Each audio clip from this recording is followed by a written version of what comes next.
Jacob nearly rolled his eyes. You could almost see it in his entire demeanor, the frustration as he was trying to broker peace between his sons, who were not exactly men of peace, and his youngest. Well, not really his youngest. He had one son younger, but the son of his pride, the son in whom he delighted, couldn't seem to stop antagonizing his brothers. Now, Jacob didn't necessarily notice that part of the issue of this antagonism was his own fault, his own doing, but that's often the case, isn't it? We are blind to the things that most often we ourselves are doing. Jacob could not believe that not only had this kid had another dream, but that he had shared it with his brothers again. You need to stop this. Son, pay attention. Knock it off. First, he had had this dream that they were harvesting in the fields, and that his brothers stacked up their grain and he stacked up his, and that his brother's grain then bowed down to his. His brothers, seeing his favored position, had no doubt what this meant, that Joseph inferred that he would be ruling over his brothers. And Jacob was frustrated. Yes, no one could doubt it. Jacob could not deny it. He himself favored that son so much. And here we are. Joseph has another dream. And he shared this one with his brothers. And this time it got a little out of hand. Not only had he dreamed that the sun, moon, and stars were bowing down to him, but the symbolism of that was obvious. It was not only his brothers, it was Jacob and his wives. This could not be. So he took the young man aside. He said, "Really? You need to stop this. Am I to bow down to you too? You think everyone's supposed to bow down to you? Your pride's getting a little out of hand." Now Jacob knew that his son was a good young man, a good-hearted young man, a naive young man, couldn't help ticking off his brothers a little, and maybe a little bit of a prideful young man who was rubbing his brothers' noses in it. So stop that, he says. And then he kind of keeps all this in mind. He wasn't sure where to go with it. This is where we pick up the story. After Rachel's passing, after Jacob has settled where he needs to, and his sons have issues. They have problems with one another, most of all. You'll notice in chapter 37 of Genesis, it says this, as Jacob is speaking to his son in verse 10. When he told it, his dream, to his father and to his brothers, his father rebuked him and said to him, "What is this dream that you have dreamed? Shall I and your mother and your brothers indeed come to bow ourselves to the ground before you?" And his brothers were jealous of him, but his father kept the saying in mind. Jealousy begins to grow. Jealousy is something that feeds and infests and festers within the soul. And it feeds on envy. It feeds on anger. It feeds on dislike. Jealousy feeds on someone else receiving what you wish you had. And as much as Jacob is willing to rebuke Joseph over his dreams, because dreams were looked at as something that had incredible significance in this place and time, as much as he's quit talking about that, ixnay on the indre, at the same time, He recognizes there is some significance to it. At the same time, Joseph continues his own pattern. A pattern that his mother had, a pattern that his father had, a pattern that he has never broken, and that is favoritism. The favored son of the favored wife. Joseph, we don't really know a whole lot about his personality at this point, other than he is dreaming dreams that are significant from the Lord, but he is rather naively or pridefully sharing them with his family. Look at verse 12, and we begin this next chapter, if you will, in Jacob's story. It is the story of his son. It is the story of Joseph, someone about whom more is written in Genesis than any other character. And it is this. His brothers went to pasture their father's flock near Shechem. And Israel said to Joseph, "Are not your brothers pasturing the flock at Shechem? Come, I will send you to them." And he said to him, "Here I am." So he said to him, "Go now, see if it is well with your brothers and with the flock, and bring me word." So he sent him from the valley of Hebron, and he came to Shechem. Now, notice two things about this situation. One, it's earlier recorded that Joseph had been out serving with his brothers, that he had brought back a bad report about them to his father. They weren't doing what they were supposed to, and Joseph told on them. They became angry about this, and their jealousy was kindled further.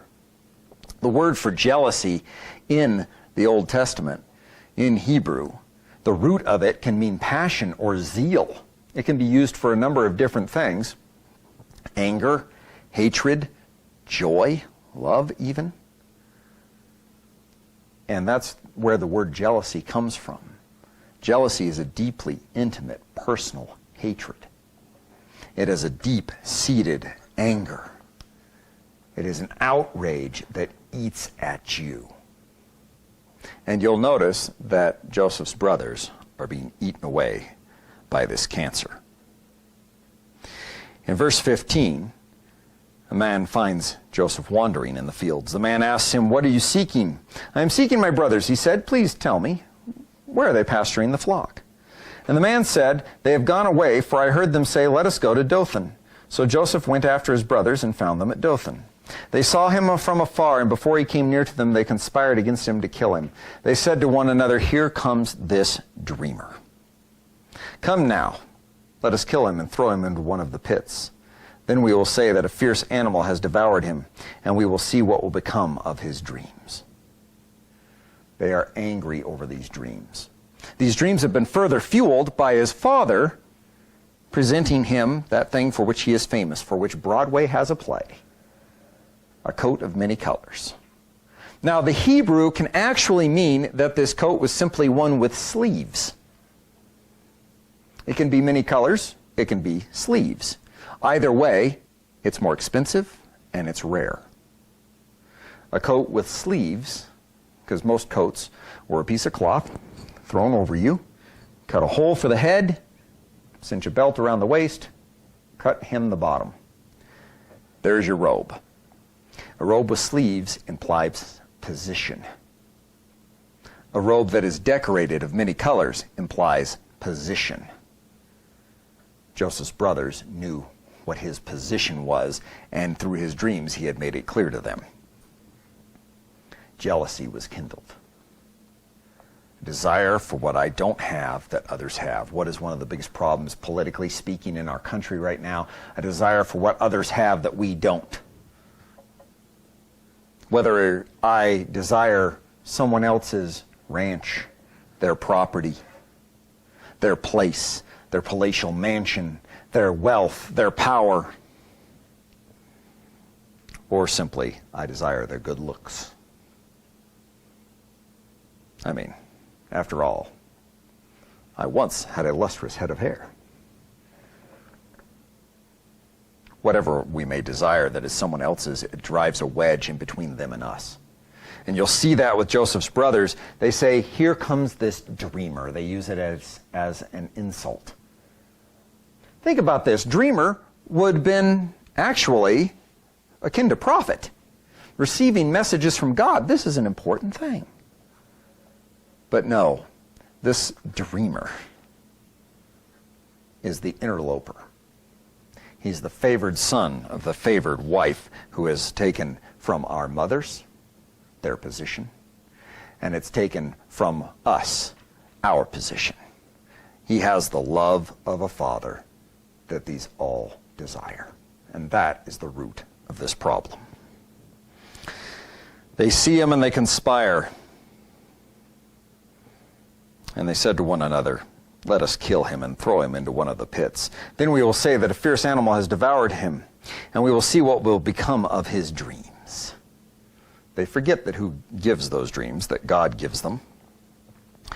But you'll notice that Reuben responds. Reuben, the eldest, Reuben, who has fallen out of favor with his father. In verse 21, hears this. He rescued him out of their hands, saying, "Let us not take his life." And he said to them, "Shed no blood. Throw him into this pit here in the wilderness, but do not lay a hand on him, that he might rescue him out of their hand to restore him to his father." He's got a plan to get back into his father's good graces. Rescue Joseph. It's not really a plan to save Joseph for Joseph's sake. It's a plan for himself. So when Joseph came to his brothers, they stripped him of his robe, the robe of many colors that he wore, and they took him and threw him into the pit. The pit was empty. There was no water in it. Then they sat down to eat, and looking up they saw a caravan of Ishmaelites coming from Gilead with their camels bearing gum, balm, myrrh on their way to carry it down to Egypt. Then Judah said to his brothers, "What profit is it if we kill our brother and conceal his blood? Come, let us sell him to the Ishmaelites, and let not our hand be upon him, for he is our brother, our own flesh." And his brothers listened to him. Then Midianite traders passed by, and they drew Joseph up, lifted him out of the pit, and sold him to the Ishmaelites for 20 shekels of silver. They took Joseph to Egypt.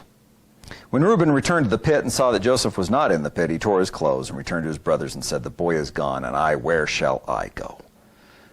Then they took Joseph's robe, slaughtered a goat, dipped the robe in blood, and they set the robe of many colors and brought it to their father and said, "This we have found. Please identify whether it is your son's robe or not." And he identified it and said, "It is my son's robe. A fierce animal has devoured him. Joseph is without doubt torn to pieces." Then Jacob tore his garments and put sackcloth on his loins and moored his son for many days. All his sons and all his daughters rose up to comfort him, but he refused to be comforted and said, "No, I shall go down to Sheol to my son in mourning." Then his father wept for him. Meanwhile, the Midianites had sold him in Egypt to Potiphar, an officer of Pharaoh, the captain of the guard. Notice a couple of things about this passage. The central theme of this passage is the difference between jealousy, hatred, and truth. You'll notice Joseph is a man of truth. Joseph is a man of faith, even as a young man. He is willing. The first thing he says to his father when his father calls him is, "Here I am." In other words, I'm ready to go. What do you need? Think of the passage in which God says in his throne room in front of the prophet, "Who shall we send?" And the prophet stands up and says, "Here am I, send me." It's a dangerous thing to say, "Here I am," because you never know what God is going to do with you. Joseph says, "Here I am," and he finds himself on the way to slavery in Egypt. You'll notice Joseph is also persistent. He looks for his brothers and is unwilling to simply give up his task. This is going to be a hallmark of his personality. His brothers are hateful. His brothers conspire. They're not willing, and they're jealous. Very different from him. His brothers fear the curses of God, perhaps, but they don't really fear God. They fear the curse of laying their hands on their brother, of causing his blood to be shed, but they don't fear the God that has given him his dreams. You'll notice when we refuse to fear God, we have problems. We make huge mistakes. We mistreat other people. I can I can barely fathom the idea of the screams and the cries and the begging and pleading coming from the pit as the brothers sit there and eat lunch, knowing what they have planned. As they sell him off, not just his loss of position, but his separation from his father. I'm sure Joseph could not even fathom what was going on, the hatred that was being displayed before him. But when you say, "Here I am," God sends you. And Joseph is being sent as a forerunner to a place of slavery. He will be sent as a savior of his family. He will be sent as a servant of the Most High God, but he's being sent first as a slave. But you'll notice he's willing and he's persistent, and these things will come back around. His brothers are hateful. His brothers conspire. His brother, oldest brother, mourns his loss of favor, but not his brother's actual condition. You'll notice that Jacob focuses on himself in this situation. He mourns and refuses comfort, even as the people who sold off their brother are trying to comfort him. There is an issue here that is deep-seated in this family, and it's going to be years before it is solved. Years before it comes full circle. But it begins with this jealousy. We encourage each other as Christians not to be jealous, not to desire what others have. In ministry, it's kind of funny because I think sometimes we, as pastors, tend to look at other pastors and we desire sometimes what they have. The guy who has a ministry where he is bringing people to know Christ right and left is envied by the other pastors. Yet he might look at someone else who disciples people day in, day out, and sees missionaries come from his ministry and wish that he could have that kind of steady ministry. We desire what others have. We look at others with envy. The question is, do we look at that other person as the impediment to what we want, or do we look at our situation as what God has given us? This is the key importance of the difference between "here I am" and "here is this dreamer." Here comes this dreamer. We'll fix him. Here am I, my Father. Send me. Which stage are you at in life? Here I am, or here comes this dreamer? Do you look at what God has placed in your life as the opportunities along your path for you to persistently follow Him?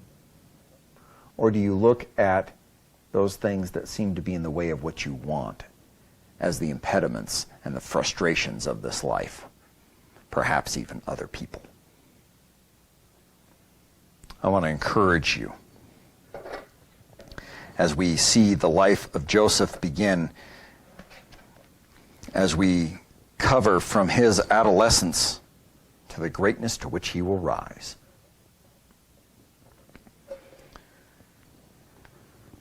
Understand that it begins two different paths. The one his brothers choose, in which God will pull them back to Himself via their own evil. Or here am I, send me. And the path in which Joseph will pursue his God. He will pursue Him and be rewarded for it, but only through the travails that are before him. But he will pursue Him because he doesn't see those travails as obstacles to his own happiness. Here am I. I see them as bumps in the road as I serve the Lord, the living God.